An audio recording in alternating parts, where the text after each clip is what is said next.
Okay, welcome to Kitzur Shulchan Aruch, the abridged code of Jewish law, chapter 34. We're doing chapter 34, and I'm pretty sure we're up to number 6.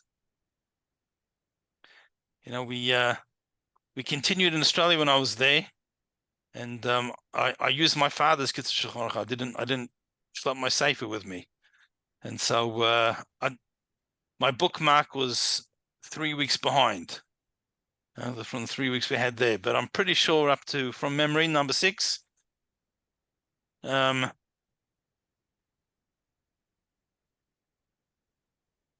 number 6, pretty sure. All right, so let's begin. Vov, number 6, in Siman Lamed Daled, chapter 34. So we're discussing the halachas of tzedakah, what we have to give. Now, interestingly, contrary to the way the world runs today, a father is only obligated to support his children till age 6. After that, they can look after themselves. I don't know how many, most of us still supporting children well beyond age 6. So let's see what happens. Now, someone who supports, he's giving financial assistance, either full support or partial support, to sons and daughters who are growing up. He's not obligated in halacha to provide their livelihood. So who's that in the brackets? Shem Yosef bnei Sheishonim, those over 6 years old. So why is he supporting his sons who are 7 or 8? Kidei lamed is bottom Torah, so they can learn Torah. Lahanch is a bonus with Shara, and so his daughters can learn the proper way. The Gama noisei matanos la'aviv. Likewise, he might be giving presents to his father.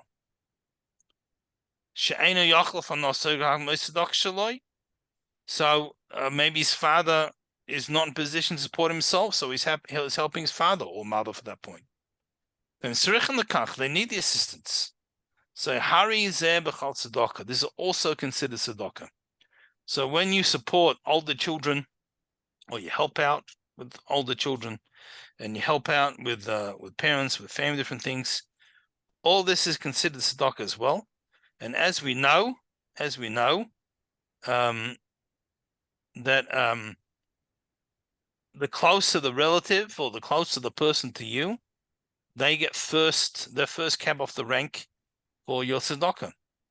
So that's also tzedakah. V'lo oid, and not only that, right? Whenever it says v'lo oid, and not only that, always think of, if you order now, you get a free set of steak knives, But v'lo oid, not only that, they even come before other people.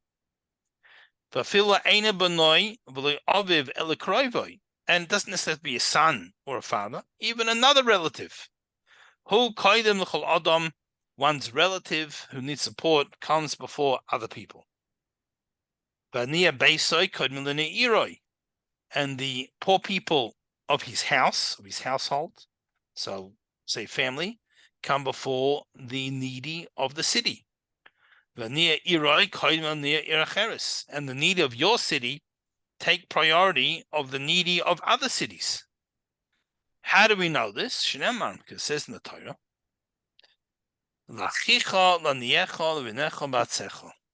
to your brother, to your poor, the needy in your land.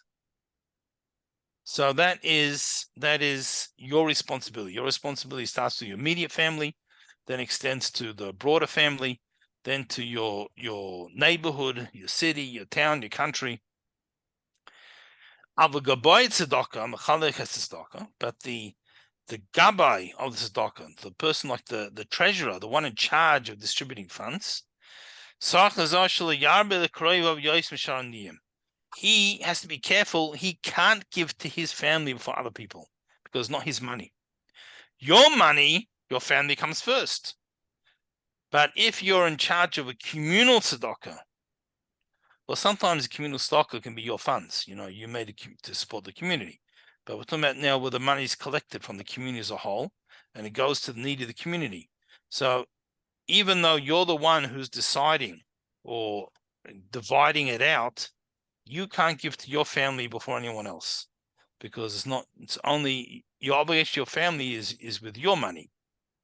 Communal money, it goes to whatever the criteria of the community is. So that's might be below a certain threshold or size of a family, whatever happens to be, that's how you work it out. All right, Zion number 7.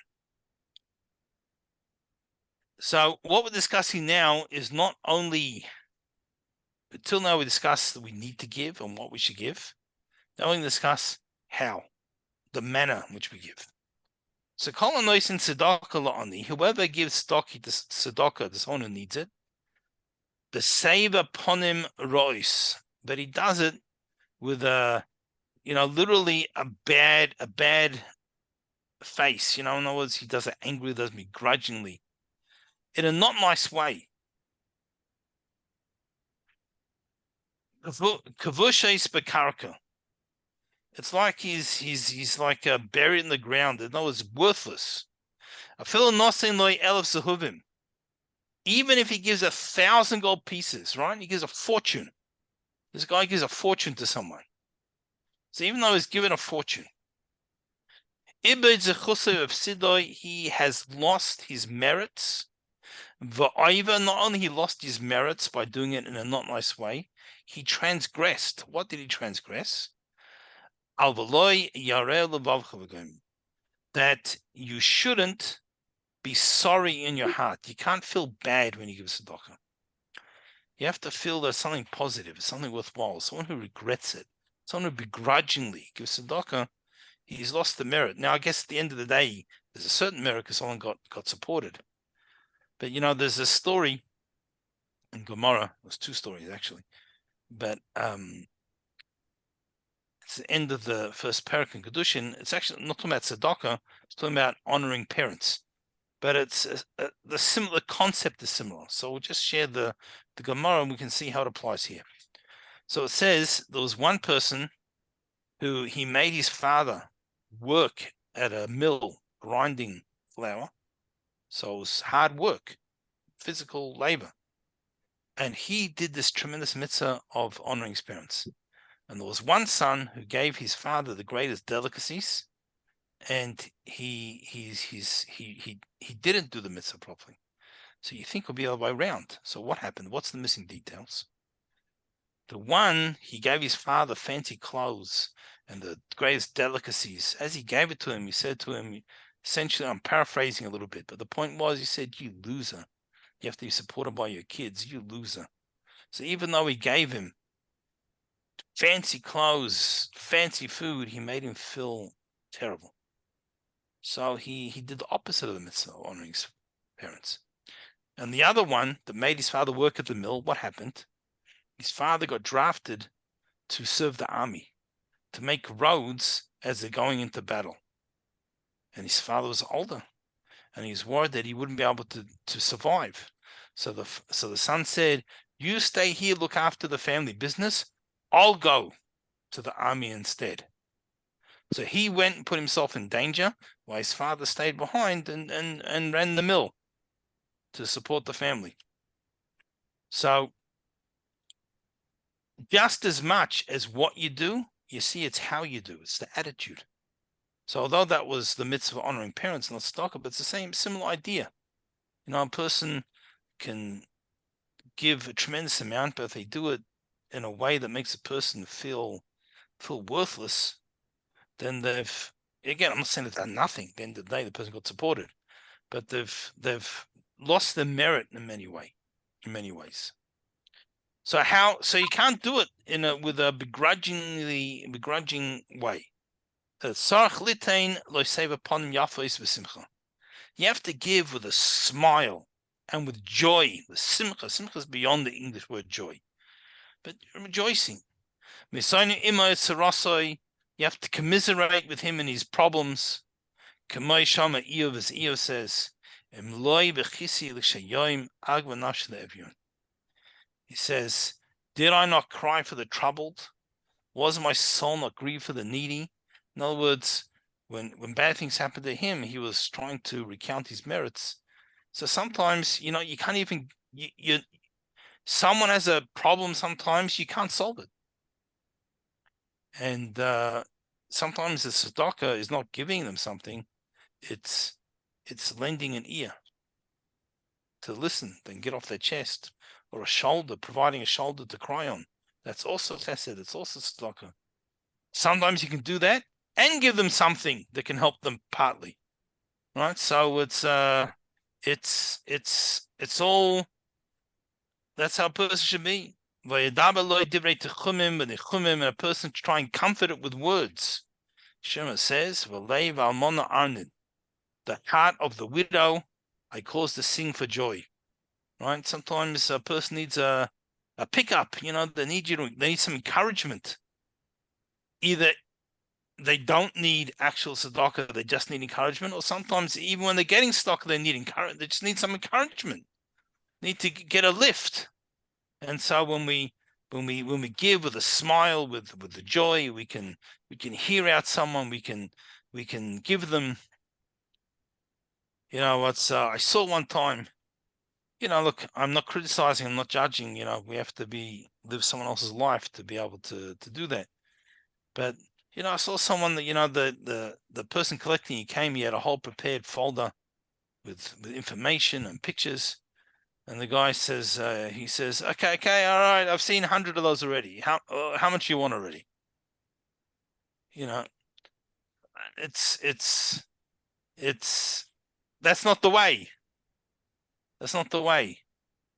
When I was a teenager, one of my friends was telling me something. I don't know what it was now, but it was something that I was really not interested in. And I said to my mother, I said, I feel like telling him I'm not interested, so my mother told me an important lesson. She told me that if you care about someone, right? This is my friend, she said, if you care about someone, something that's important to them should be important to you. Right? So sometimes when a person comes, look, you do have some certain professional fundraisers who they don't care who they're raising for as long as they get their cut. But majority of people who come collecting for something, it's a cause they believe in. It's maybe an institution that they work in. This is it's important to them. And we have to have that. We have to have the attitude. We should feel. So although my mother was talking about a friend, but it equally applies to the Jews as a whole. That we should care. But every Yid, every Jew, we should care. So if we care, if it's important to them, it should be important to us. So it's all about how we give, the right attitude. Okay, it's number 8. Also, the hachzes on shishol. It's forbidden. Sorry, reikam. One more word. It's forbidden to turn away a Jew empty-handed. Now, obviously, as we pointed out before, people who don't have, you can't give away what you don't have, right? And there's times, but when a person is able to, you're not allowed to turn away a Jew empty-handed. Even if you just give him one little coin. Sometimes people are offended more by getting a little than not getting anything. It's what can you do? But at least give something. If you don't have, give something. Shema says, Al Yoshev Doch Nichlam. Don't let the oppressed turn back in disgrace. Right? Most people don't feel good about having to come to beg. So it's already feeling down. And they're not even give. It's like it's like a double slap. So if you don't have anything, sometimes you don't have anything, or sometimes people come in shul and you don't have your wallet. What can you give him? So beside the varim, you should try and appease him with words. At least I'm sorry, you know, what's can you keep? You know, sometimes people come in shul, and I normally don't bring my wallet to shul. You know, I would just walk very close. Don't always. So normally I have some money set aside for stock, but sometimes you gave it out and you forgot to get more, put more there, you know, or you didn't have. You know, it's trying. Sorry, I don't have. You know, how long are you in town for collecting? Oh, till another. He says, you know, it's Monday. He says till Thursday. So okay, so please, I'll try and bring tomorrow something. If you can try and appease him. Vasa ligoy ba'ani or like be a color but soccer. He says, but it's forbidden. What is forbidden is to tell him off or to shout at him. Right? You can't start, you know, get out of here, you freeloading, collector, you know, different things. Because you're already broken-hearted. This guy, someone who's coming begging door to door, normally feels terrible. And it says, so a broken heart, a humble person, Hashem has nothing against them. And v'oi loy lemishilchem esa'oni, oi to the person who embarrasses the needy. Rather, we should try and be like a father to this person who's collecting. Bein barachmim, bein devorim. Whether this is with feelings of compassion, we can feel for him, we can speak to him, we can encourage him, even if we don't have something to give. Hashem says, "Av anoichi lev yodim." Hashem says, "I was a." So Eob said, "I'm a father to the poor." So those who joined us, we're chapter 34, and we're just about to start number 9, start test. But you know, there's some people when they feel uncomfortable, they take it out on others, right? So they don't have money, so they got to shout at the other guy who's collecting to make him feel bad, you know, because so he doesn't feel bad, he didn't give. It has to make the other guy into the criminal. You know, it's even if we don't have, we have to try and at least be nice, you know, show some compassion and different things. Okay. Test number 9. Tzedakah hari v'chal nedarim. Tzedakah is like a neder. So let's just digress a little bit and discuss a neder. So sometimes they translate it as a vow. You know, it's not exactly the same, doesn't match up exactly to the English word. A neder is a commitment that someone makes to do something or not do something, but it's a formula. So a neder has to be done in a certain way. But when a person creates a neder, now this thing becomes a halacha, becomes a halachic requirement.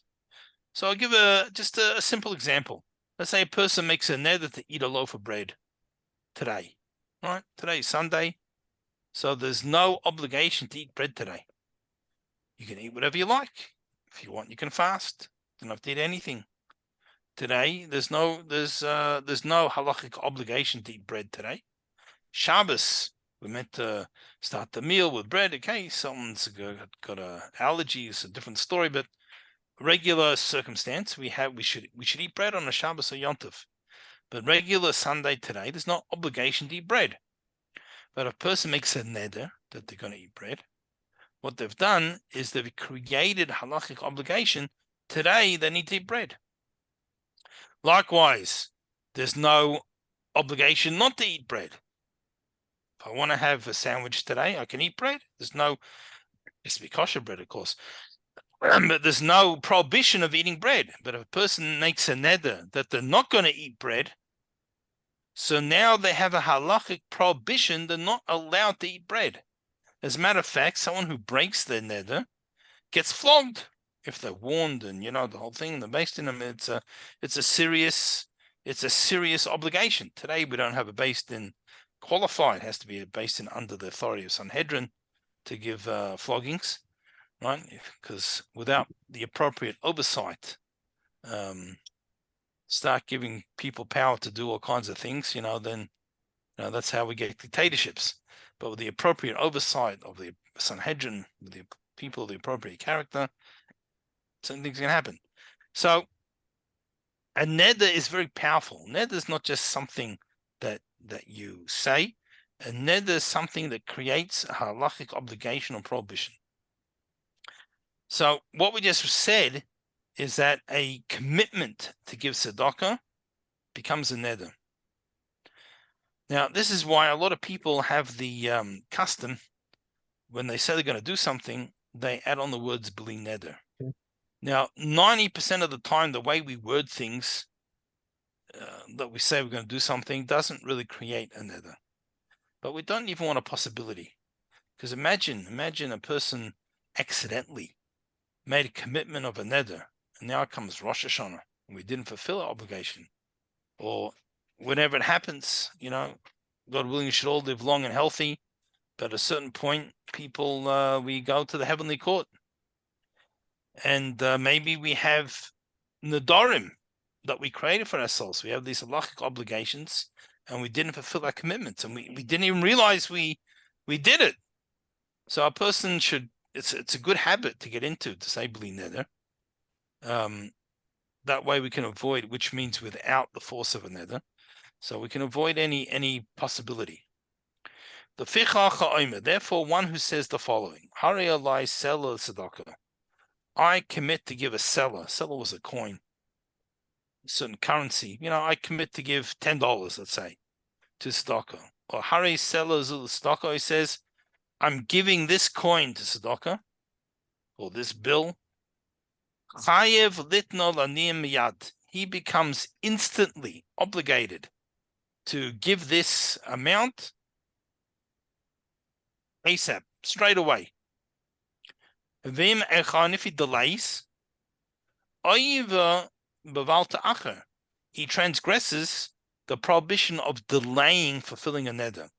So sometimes a neder has a certain time frame, but sometimes the person just makes a neder in general.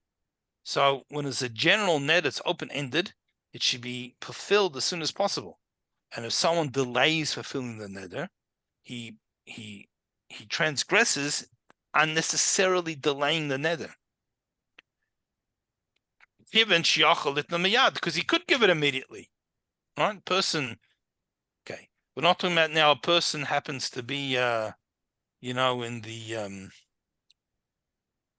the space station, orbiting the Earth, has gone there on a scientific mission. So he probably doesn't have a poor person on hand to give it to. So when he makes a commitment, he means when he gets back. He gets back down to Earth safely, God willing. So he's not transgressing, delaying.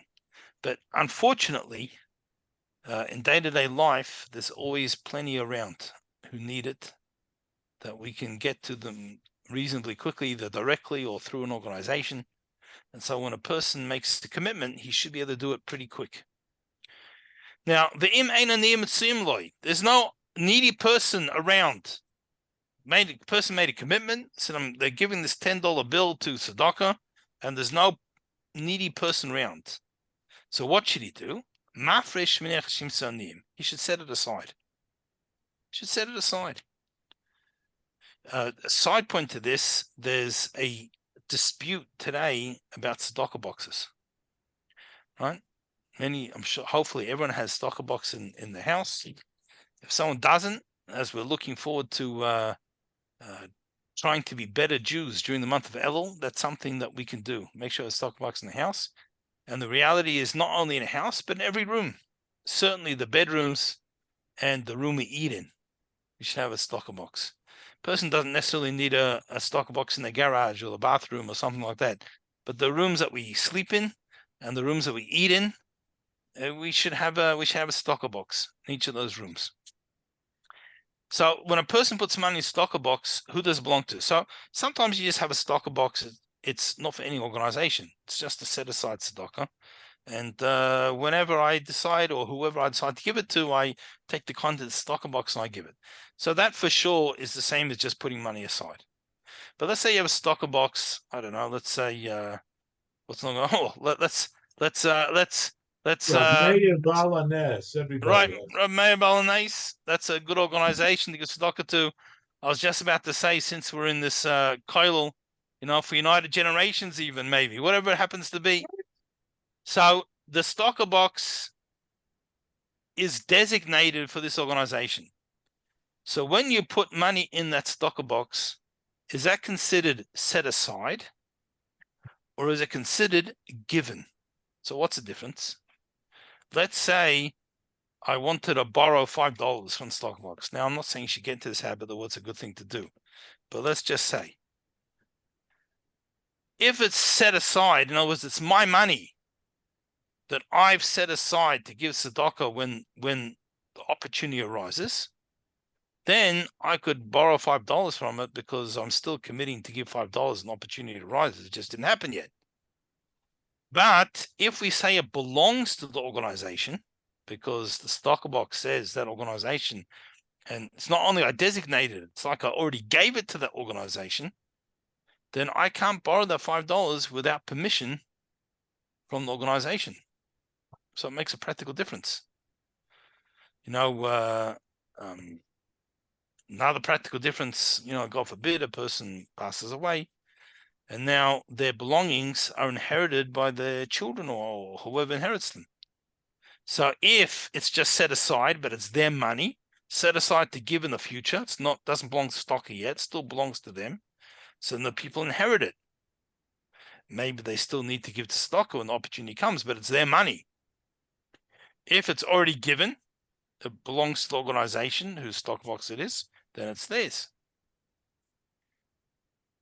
Another difference, and this is probably a more practical one, I have a $10 bill and I want to change it for quarters.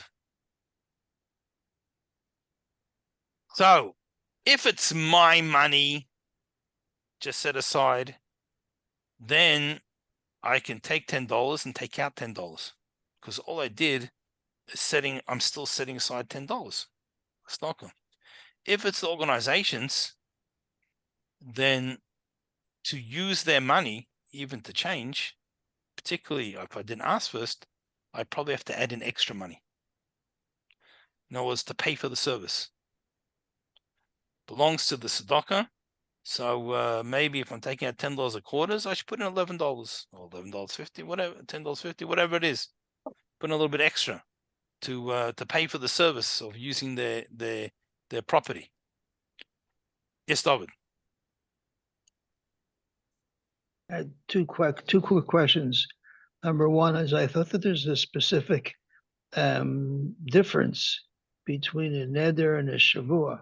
If a person's, I'm going to give this cow to tzedakah, so if that cow dies, he doesn't have to give that cow, but he says, so I'm going to give a cow to tzedakah. He still has to replace the cow that died with another cow. Okay. What you're saying is correct, but that's not necessarily a neder or shavua. They could both be a neder, right? A neder and a shavua. The shavua normally goes. Okay, there are some exceptions, but 99. It's made up that number. The overall majority of the time, let's call it high 90s. A shavua goes on a object. It's about an object, and the neder is a obligations on the person. I can do something or I can't do something. I thought it was just the opposite. That a neder is on the object. This is like a korban to me. I cannot eat this, and that's why it goes on the object. The shvua goes on you. I can't eat it. I'm going to do, but it's on the object. But the neders, I can't do it. Shavua is on you. And that's unless I could be completely wrong. It's possible. So now I'm not sure.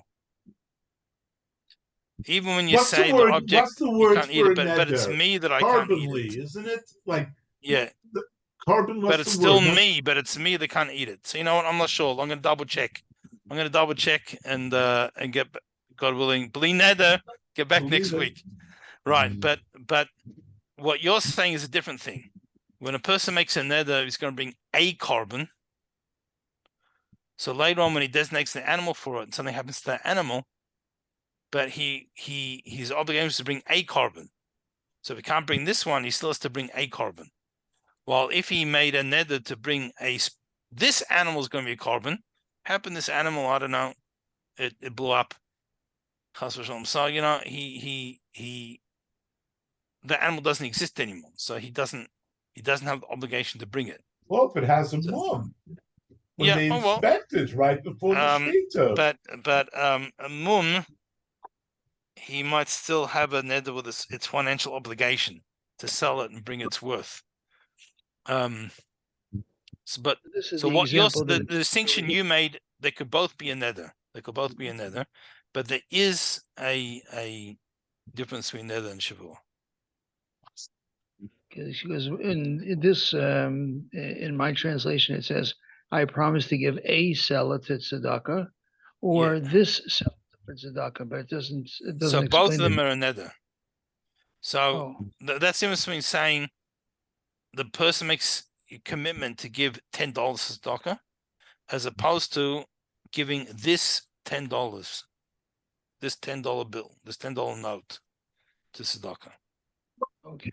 So they could both be a neder, but it's two different things. Okay, and the second thing is, I never heard of a person having a tzedakah box in their bedroom.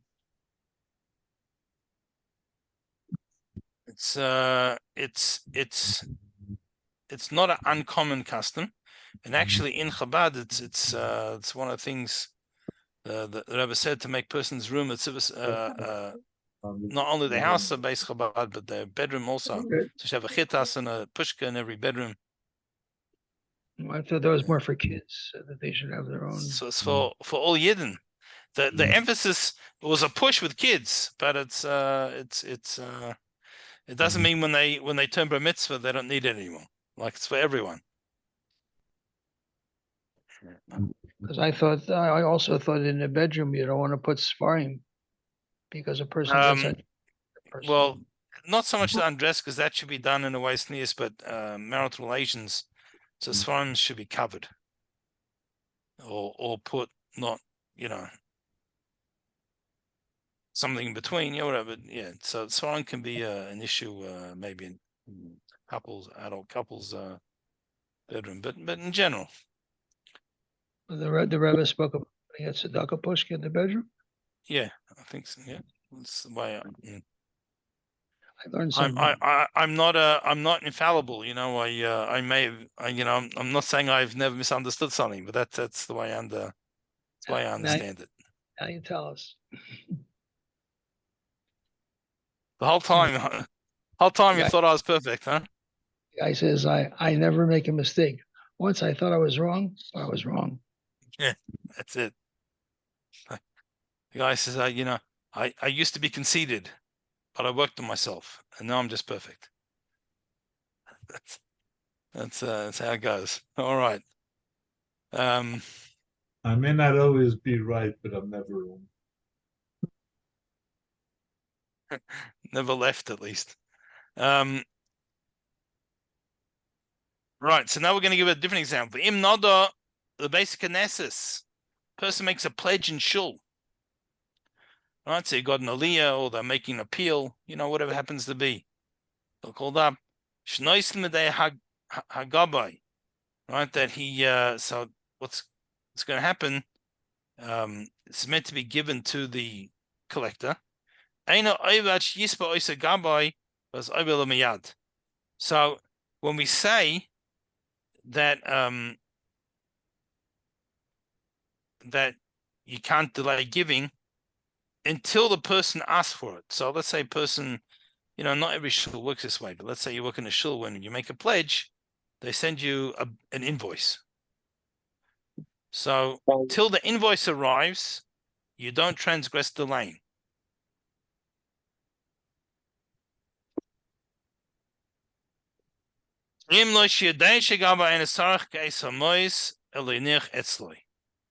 Right? And so, but this is unless if they need it.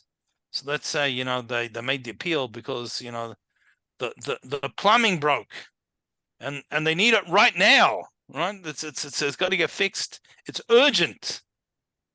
Then the person give it Right? And oh, sorry, but that's not what this is. What I meant to say is over here when we say he doesn't transgress unless he's billed, unless it's requested from him. If he knows that they don't need it right now. So let's say you get the bills for the building fund that they're going to build a new building, but building starts in 2 years, and they're collecting to be able to do it. Then also you don't transgress delaying, as long as you give in a timely fashion for what it's actually needed for. Okay. Number 10, Yud. Likewise, Misha Amma etain sellers ploni. Someone says they plan to give this, again, a seller's a coin. Let's just use example, $10. He's going to give $10 to such and such. Right? He has a specific person in mind. He knows that person needs a little extra help, and he decides he's going to give it to him. He doesn't transgress delaying until he bumps into that guy. Now, if someone that says I'm giving someone Israel, they're never going to bump into you. You have to send it to them. But what we mean is, so the guy didn't come to Mincha today. He's going to come to Shul tomorrow. So I didn't transgress this afternoon because I didn't give it to him. I'll see him tomorrow. No problems. But if he's there and you don't give it and it's in your pocket, that's transgressing. But a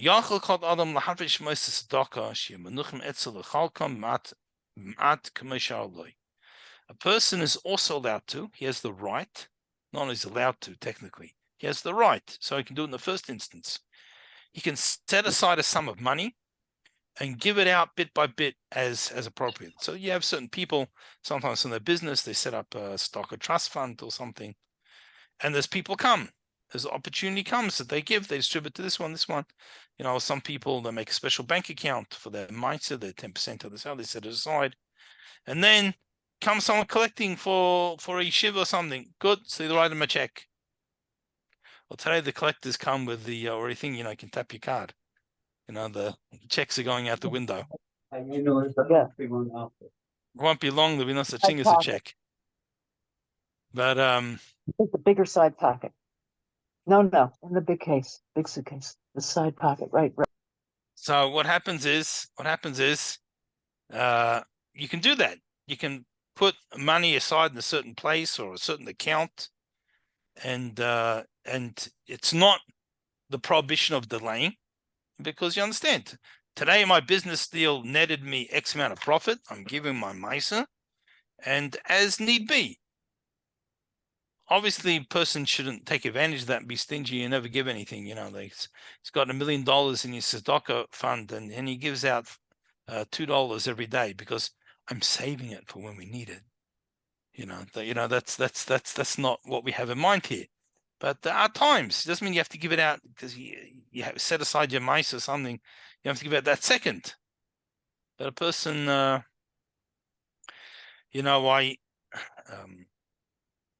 person in the community in Melbourne, he was a teacher in a school, and so unfortunately not the highest paid profession, right? We underpay those who are developing our children. It really should be one of the highest paid. And I'm not biased just because I teach in schools, right? It could be I'm also biased, but that's not what I'm saying. I mean, concept, you're entrusting your children to people, but leave that aside. So he wasn't the most highest, and he had, Baruch Hashem, a large family. And, his parents, I'm not saying they were rich, but they were, they owned the house. Anyway, the bottom line is, unfortunately, as happens to all of us at a certain time, eventually the parents passed away, and he inherited. So his parents are Holocaust survivors. There wasn't a large family, and so that it wasn't that they were rich, but it was a house. And the house, in the meantime, when they first bought, was now that area, the Jewish area, is worth it's a lot. And what he did is, I don't know the percentage, but from whatever he inherited, he set aside a large amount, a substantial amount, and he made a free loan fund, put in a tzedakah account, and when a Jew needs, that they can come and they can have a loan and without interest-free loans.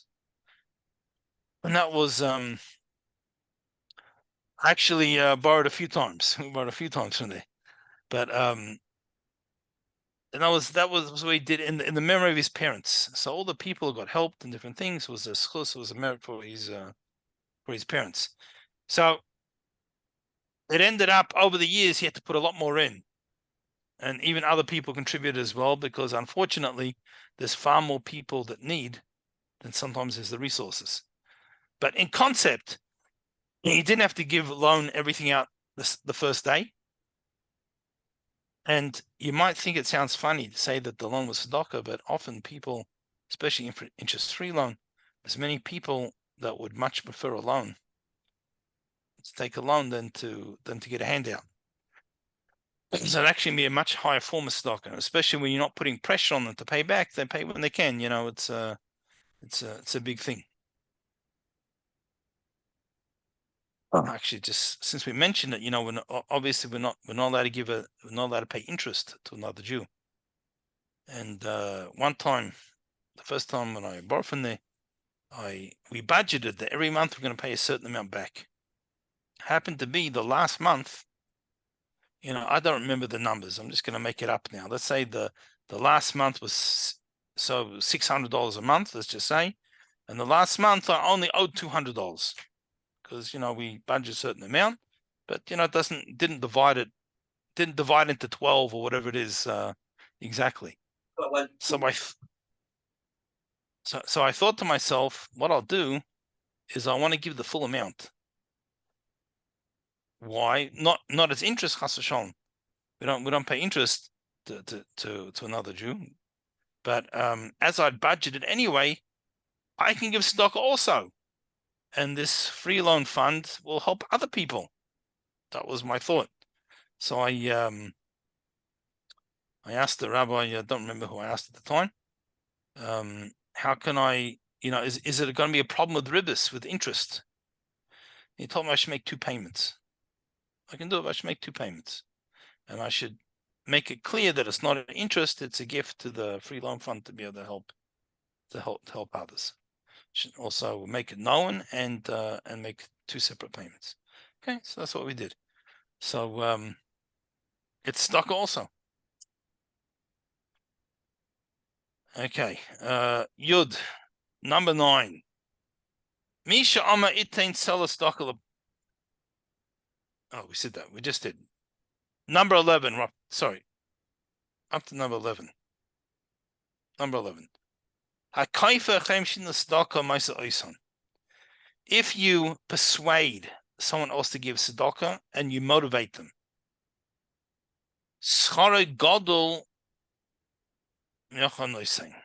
sometimes your reward is greater than the giver.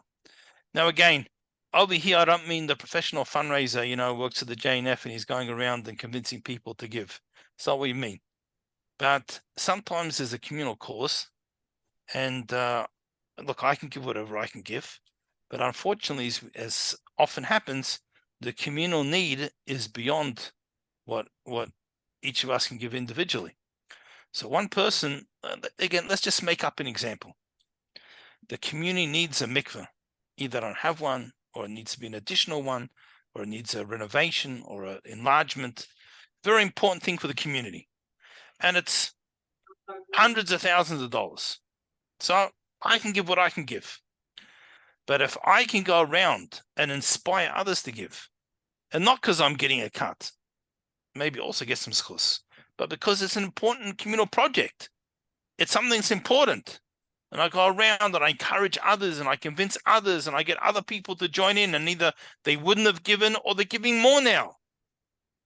Then my reward is greater. And it doesn't have to only be for communal need, because there's an individual in need. There's an individual that needs. And we go around, we start a collection, it's, unfortunately, there's no shortage of these stories that we can use as examples, because unfortunately that's people need. But there was a family, the mother passed away. It was a few years with the Yenamach, with cancer, and And for quite a while, the father wasn't working, and because he was caring in the hospital, but it was they weren't on the street, Baruch Hashem, they get by. But one of the people in the community, he set up a fund. The older kids, I think the oldest kid was near marriageable age, and the rest were like teenagers and things. He set up a fund. He went around, got the community to contribute a wedding fund for the kids, because there's no way this family was going to be able to recover, to be able to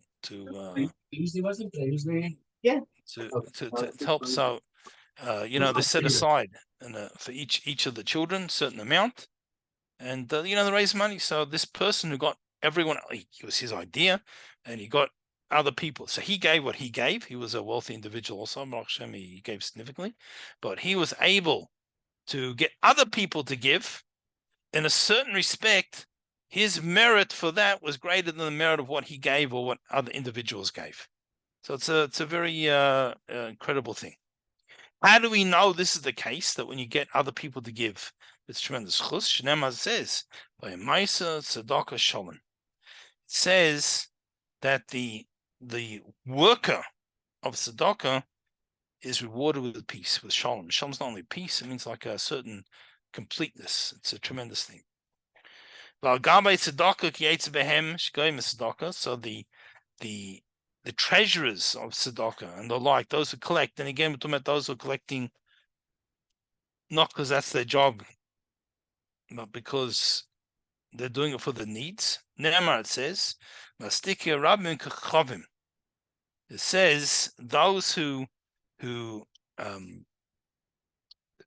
do righteousness for the community, they're like stars. They like shine like stars. And even more so, sometimes the people who work on behalf of the community for charity, what happens is they get insulted by people. The people who are the recipients, why don't I get more?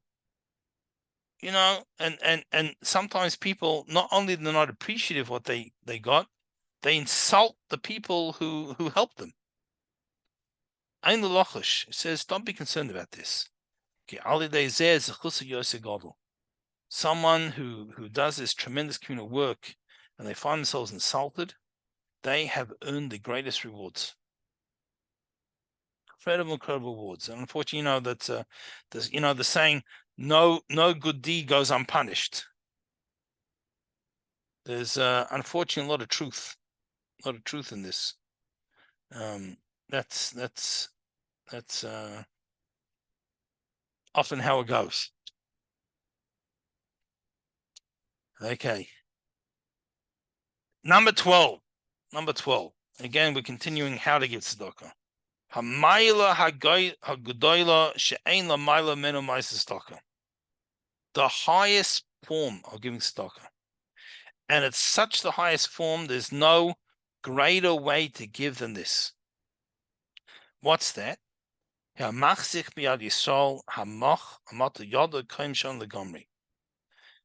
This is support a Jew who is in financial difficulty before he becomes totally impoverished. In other words, what often happens is when someone's about to be evicted, let's say someone being evicted, or someone, literally, it's like there's not food on the table. They're starving. Let's save the starving family. But what's even better is let's get in before we get to that situation. Now, sometimes we don't know. Sometimes we only become aware because it's hit rock bottom. That's when it becomes visible to everyone else. So what can you do? You don't know. You can't do something about it you don't know about. But sometimes we see people they're in a tough situation, and it's obvious if we don't address this situation, it's going to snowball and chas v'shalom, but it's going to head. So a greater form of tzedakah is to be able to, nip it in the bud and deal with the situation before it becomes urgent. and to give that person a secret. Right? In other words, we don't have to make them feel bad, or to give them appropriate in a dignified manner. Or to give them a loan, or yasim or shtofa is to say, "Come, let's be partners." And they invest a little bit in something, and or yamsi lo eza oisek malacha, you find them a job, find them a new profession, you train them up for something. So you help this person before it's a problem. So you can strengthen them, put them in a good position before they become totally dependent on others. And about this way of giving tzedakah, it says, Zakta boy says, strengthen him. Right? So the pasuk says, it's a koloima, meaning to say, chazik boy achalipo. Strengthen someone, support them, so they won't fall. Support them before they fall, so they won't fall. As much as it's just even talking physically, or financially, as much as it's a mitzvah to help someone up who fell on the ground, if you can catch them before they fall, that's much better. Yes, Mordechai. Yeah, on the previous sheet, isn't there a Hasidic tale about there was a collector who used to frequently throw the tzedakah back at the giver, acting insulted or whatever, and then a particular Rebbe convinced somebody to handle the situation better. In other words, to act kindly when their tzedakah gets thrown back, and the story had some type of positive end to it. Yeah, there's there was thing to Alter Rebbe of Ditchev. They went collecting from someone, and he gave them a little coin. It was like insulting. He said, "Can't believe it." Well, what a chutzpah. One said they left, and then the person ran after them and gave him a little bit more. So when he gave him a little bit, he thanked him, and then he ran after him and gave him a little bit more, and he thanked him again so much, and then the third time, then he gave him a huge amount.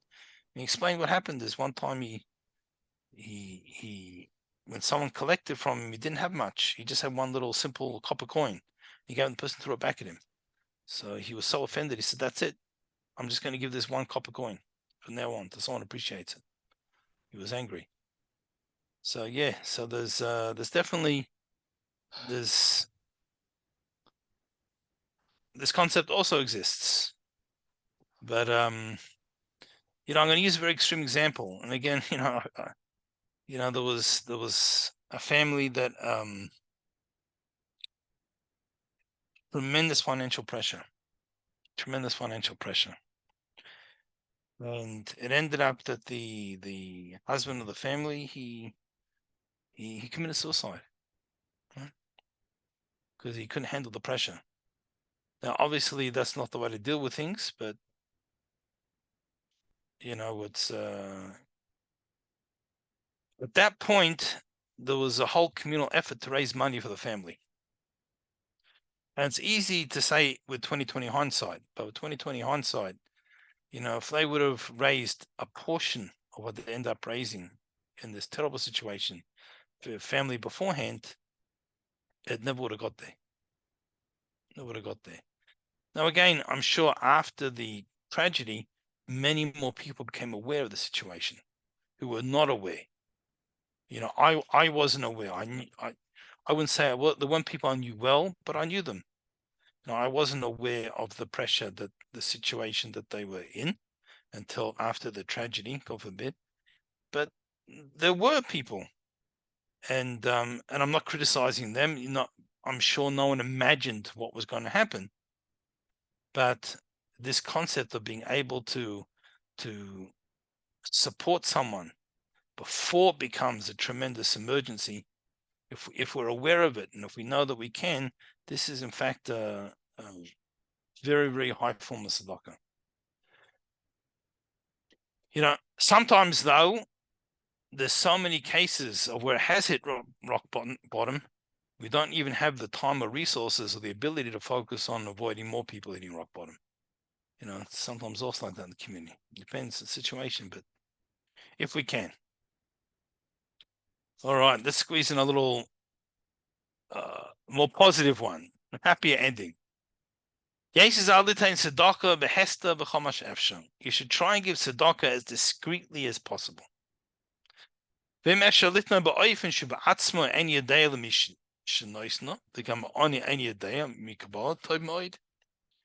best is if you don't know who's getting it and they don't know who it came from. Right? So sometimes there's a person in the community and they distribute quietly.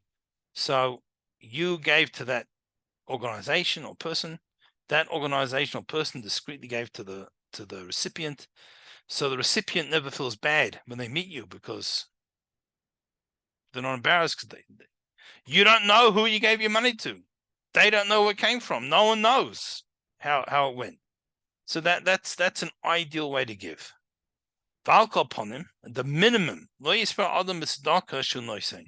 person should like glorify himself, you know, over the stock he gave, and make the person have to thank him 10 billion times, you know, because he's such a makdish tzedakah. But when you dedicate something to tzedakah, the person is allowed to write his name that he gave it. His Zikaron should be remembrance, and it's good to do so under certain. Right, I'm going to add under certain circumstances because, you know, some people start putting the name on every little thing, but there's many, especially when it's a memory of someone, such a great merit to be able to put something stock in, you know, gives a remembrance, and it's a nice thing. Now, there's many famous stories of tzaddikim that they gave tzedakah secretly. Just share. I was about to say relatively modern, but it's not that modern. It's from old Europe, but I mean, like not a story from the Talmud. You know, there was a certain person, he came to his rabbi and he says he wants to see Eliyahu Novi. You know, what does he need to do? Does he need to stay up 1,000 nights? Does he need to? So he says, I'll tell you a way. It says to him, there's a certain family live on the edge of town, a broken down shack. Go bring food for their Shabbos. They have nothing. Drop it on their doorstep, knock on the door, run away and hide, and you'll get to see Eliyahu Novi. So he says, oh, good, I get to the tzedakah. And so he brings this big package, he knocks on the door, runs, and he hides. And the family comes out, and they're like, wow, they're so excited. And they take it in, and they're so happy. But he didn't see Eliyahu Novi. So he goes back to the rabbi and says, I did it, but it didn't work. He says, do it another week. Okay? So he does it another week. And again, he hides again, doesn't see Eliyahu Novi. Goes back to the rabbi and says, try one more week. So this third week, as he's laying down the package, he hears through the window, he hears the children who saying to their mother, says, do you think Eliyahu Novi is going to bring us food again for Shabbos this week? Right. So sometimes we can be Eliyahu Novi, and quite literally, you know, it's whether it's giving that shoulder to cry on, whether it's literally giving food that people don't have, you know, it's to be able to help someone else, and you never know how desperate their situation is, and how far what seems a small thing to us can help someone else. Beautiful. Yeah. So Hashem should bless us. It's Elul that we should be able to give. If we need to receive, we also will receive. But Jews should help Jews in the most positive way possible, and we should all have the merit to be Eliyahu Novi. Okay. Thank you, Rabbi. Thank you. Have a wonderful week. We'll see everyone next week, God willing. Looking forward now that we're back. Thank you. You too, Rabbi. Thank you. Take care. Thank you, sir. Bye.